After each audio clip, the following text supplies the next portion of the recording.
कहानी है एक गरीब पिता और उसकी बेटी की। एक बार वह गरीब व्यक्ति अपनी बेटी को उसके स्कूल से लेकर शहर के एक महंगे होटल में पहुंचा। उस व्यक्ति ने फटे पुराने कपड़े पहने हुए थे और उसकी बेटी स्कूल की ड्रेस पहनी हुई थी। जब दोनों होटल के अंदर पहुंचे तो वेटर पूछा, सर आप क्या खाना पसंद करेंगे, आप अपना ऑर्डर बता दीजिए। तब उस व्यक्ति ने कहा कि आप मेरे बेटी के लिए एक प्लेट पाव भाजी लेकर के आ जाइए बस। वेटर ने कहा, सर आप कुछ नहीं लेंगे, आपके लिए भी कुछ लेकर आऊं। तो गरीब व्यक्ति ने कहा, मेरे लिए कुछ नहीं, आज मेरी बेटी के लिए पार्टी है। मैंने इससे वादा किया था कि अगर तुम इस जिले में 10th क्लास में टॉप करोगी तो तुम्हें मैं सबसे महंगे होटल में पार्टी दूंगा, तो आप सिर्फ बच्चे के लिए पाव भाजी ले आइए। वेटर ये बात सुनते ही दौड़कर अपने मालिक के पास गया और बोला कि सर आपसे एक छोटी सी रिक्वेस्ट है कि आप मेरी सैलरी से पैसा काट लेना, लेकिन आज मैं चाहता हूँ कि उस बच्ची के साथ उसके पिता को भी एक प्लेट पाव भाजी खिलाया जाए, क्योंकि उस बच्ची ने पूरे जिले में 10th क्लास में टॉप किया है। वो गरीब पिता है, ज्यादा पैसे नहीं होंगे, इसलिए कह रहा है सिर्फ बच्ची के लिए ले आओ। होटल के मालिक ने जब ये बात सुनी तो मुस्कुराते हुए बोला, तुम उसके पिता के लिए भी पाव भाजी लेकर जाओ, उसके लिए भी लेकर जाओ, पैसे मत लेना।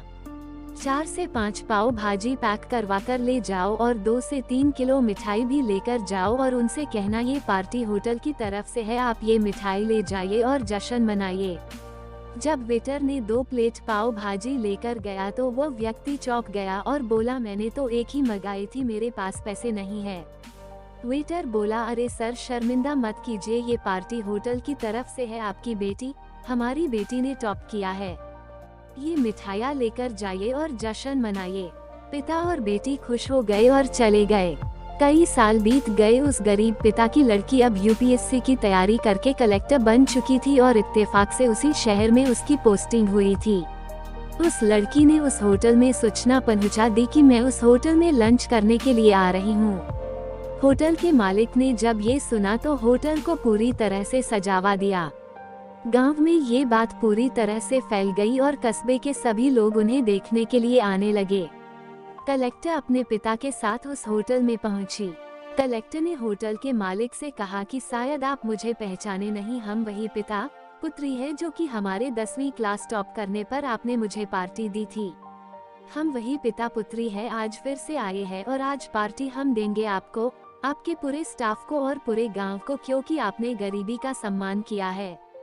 आपने उस दिन जो पार्टी दी थी, मुझे बताया कि मुझे कितनी और ऊंचाई तक पहुंचना है, कितनी और बड़ी मंजिल को छूना है। आपने एक नई प्रेरणा दी थी और आज मैं उसी प्रेरणा का एहसान चुकाने के लिए आई हूँ। वो मैडम ये सब कहते जा रही थी और आंखों से आंसू बहती जा रही थी। यह कहानी हमें सिखाती है कि कभी भी किसी गरीब का मजाक मत उड़ाना। हो सके तो उसकी मदद करना और अगर मदद ना कर सको तो उसका मजाक मत उड़ाना, क्योंकि वो सब देख रहा है। बनना है तो उसकी नज़र में अच्छा बनिए। जहाँ भी रहिए कर दिखाइए कुछ ऐसा कि दुनिया करनी चाहे आपके जैसा।